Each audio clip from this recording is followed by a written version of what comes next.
Hello everyone, the queen Yeats में आपका स्वागत है।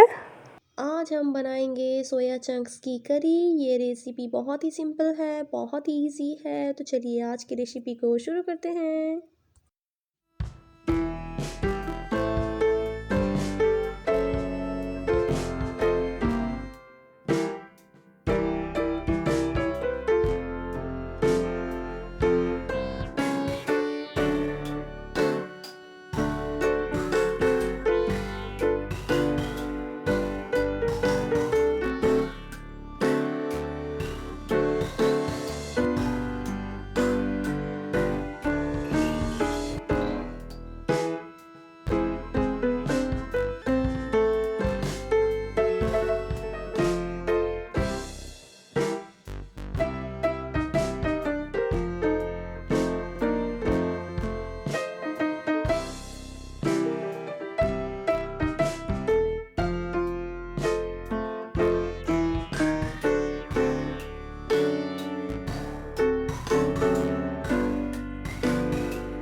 ये हमारी सोया चंक्स की सब्ज़ी जो है बनकर तैयार है। इसे बनाना बहुत ही आसान है। आप इसे एक बार ज़रूर ट्राई करें। अगर आपको आज की मेरी ये रेसिपी अच्छी लगे तो वीडियो को प्लीज़ प्लीज़ प्लीज़ लाइक कीजिए, ज़्यादा से ज़्यादा शेयर कीजिए और हमारे चैनल को सब्सक्राइब कीजिए।